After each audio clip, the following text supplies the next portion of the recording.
வாய் விட்டு சிரித்தா நோய் விட்டு போகும்போது நல்லா சிரிங்கோ, நல்லா சாப்பிடுங்க, அழகாக இருங்க, ஆனந்தப்படுங்க. சீனிக்காயில் பண்ணுவா, வெண்டைக்காயில் பண்ணுவா, வத்தல் போட்டு பண்ணுவா, சுண்டைக்காயில் பண்ணுவா. இப்போ நாங்கள் பண்ண போகிற மோர் குழம்பு வந்து மாம்பழத்தில் மோர் குழம்பு பண்ண போகிறோம்.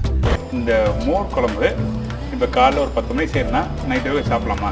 இந்த மோர் குழம்பு நீங்கள் காலம்பரை பண்ணிங்கன்னா ராத்திரி வரைக்கும் வச்சுக்கலாம், சாப்பிட்லாம். இது அதே ஏன்டா புளிக்காது, மறுபடியும் இதில் வந்து புளிப்பு ஏறாது.